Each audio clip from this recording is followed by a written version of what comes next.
And like that's why people always say from like people from like other boroughs, they be like, yo, the Bronx is still like culturally there, like it's still alive, it's still alive there.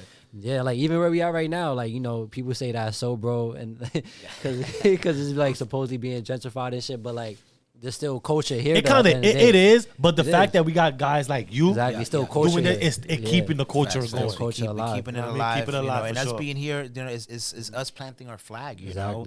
And one thing that I would say is that a lot of the businesses here are by Bronx natives, are Black and brown. We all work together, collaborating, and trying to just, you know, make sure we because we own this, you know. And if we don't have a seat at the table, we're gonna create the table. You know what I mean? So there you go. Let's make it happen. Yeah. And I just found out that the BX got a logo too. Y'all want to see it? It's like this. Oh yeah, man, we know that. I ain't even know that. I ain't know that makes like a. You just learned something. That was the BX logo. Shout out to my boy with the BX logo. Yeah. That was the BX logo guy. Yeah, that's yeah. Does he have his own store? Store. Yeah, right so there he started with a truck, the school bus. The Bronx truck, I believe. And then he has a store now. He's doing his thing. He be next cooking. to Isla de Puerto Rico, whatever, on Westchester Avenue. Check him out. Oh, yes. There we go. Yeah, it's pretty cool. That's fire, man. So you've incorporated right so many communities in initiatives, right, from financial literacy workshops to health events. Like, which community project has had the most profound impact and why? Gotcha. That's a good question. You know, they're all fire. One of the main ones is our Bronx Giving that we actually is coming up right now. It's the 7th year that we've been doing it. You know, it's the most consistent one we've done. And it's where we give out home cooked meals to people in need on the actual day of Thanksgiving. You know, not everyone could have a home cooked meal on that day, so we make it and we give it out to shelters and like to the community at hand. And I think that one has been the one because you know we've been doing it every year as an annual to do that, thing. man. Like, I always want to. Let us know. You know, we're open for volunteers right now. It's going to be on the day of basically like 11 to like 2. That's the time. Not bad. 11 to 2. Yeah, that's not bad. Oh hell yeah! Where you doing it at? So we're gonna be doing it in Hunts Point. Fire! Hell yeah! Shit! Fuck it! I don't think I work. You work that day? No, I work that day. On the day of actual Thanksgiving. Right? 11 to 2. That's late. You can do that shit and come back home. You know what? We gonna talk. We're gonna talk more about that. Yeah, I think I might want to. Because we've been talking about that. Like look, it's like my hairs go up, man. Because I get passionate about that, man. I love to give back. Yeah, like this is why we doing this shit, man. To for a bigger purpose, for shit like that, man. I just love that type of stuff. Make it happen. No, let's work together. I like it. I like it. Yeah, yes, for sure. But so even go back to what the purpose of which one? Oh, the giving. Bronx Giving would be, and then right now, we're in the process of opening up our own nonprofit, right? Nice. It's called Change the Narrative, and it's an initiative that we started a couple years ago. We have a documentary called Change the Narrative as well. It's heavy into entrepreneurship, creativity, working with the youth and stuff like that, education. So stay tuned for that. We're gonna be doing a lot more in that realm. Nonprofit, Change the Narrative. 2025. No, I love it. I love how everybody is like trying to make a change now because we have to. Yes. If we don't, then who else is gonna do the change? And like, it's funny because I was reading. You remember the Rich Dad Poor Dad book, and it says it. Nice.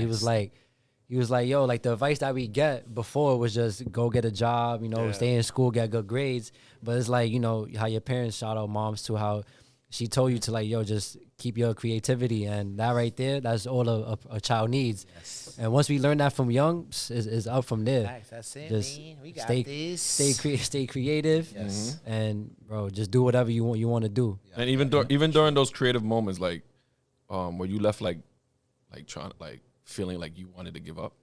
Yeah, no. That's a recurring theme. So how do you get out of those bursts? I think that's inevitable, right? Like, yeah. Even today, I was like, damn, fuck it. Now I'm too deep in. Nah. But in the journey, there's always high highs, low lows. You know what I mean? And doubts. As humans, of course, that's gonna come. On different spaces, different realms. I always tell people, you got to do things that motivate you. You know what I mean? Things like this, having engaging conversations, being on amazing platforms, surround yourself with like-minded individuals that help you grow, right? That you can have conversations that spark creativity, inspiration, right? I like to, sometimes go on YouTube, look at some TED Talks, right? Get inspired, like, okay, this is fire. Look at your heroes. What are they doing? You know what I mean? And yeah, there's always gonna be those moments where you feel down, where you feel like, damn, like did I make a mistake or whatever? Yeah, you probably did. You know what I mean? But you gotta keep going. You gotta keep going. You know what I mean? You gotta take those L's. Make them into a W and win. Yeah,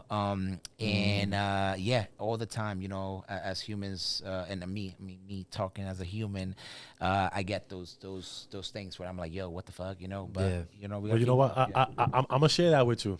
So you won't be by yourself, right? Because I was just telling them, like I think like 2 weeks ago, right? That I was like, yo, I had doubts in my head. Yeah.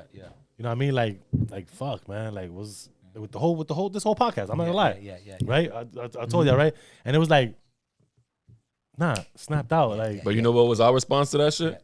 Shut the fuck up, man. Yo, I'm about to crash out right now. We both, me and Izzy both looked at each other, right? And we did the. Yeah, we hear you. We hear you, my nigga. We hear you, but shut the fuck up, nigga. Sit down. Let's have this meeting, nigga. For real. They ain't lying. Yeah. So, and I'm blessed that to have that balance, right? To just keep me level-headed, right? So, it does happen. Greatly. It does happen. Because even of what, like that one example on what you said about surrounding yourself with other people, there's times, bro, where I'll be like, damn, this fucking day got me drained just dealing around certain type of people. Facts. But honestly, being around my circle, bro, I feel like everything just goes away. I'm like, yeah, I'm good. I think we're gonna be all right, man. We're gonna be all right.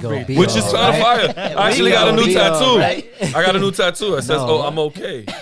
With a Band-Aid. With a Band-Aid. You just got that today? Nah, you didn't have that. That's awesome. Yeah, I got a new tattoo, y'all. You showed that? He been had that. Nah, I ain't been had this. You didn't get I got this shit done like the other day. Nah, you that's had crazy. one already. Nah, I just got this done. He never had that. Oh shit! That's why I was like, yo. You had something before. You got all of it at the same time? Nah, this is us brand new.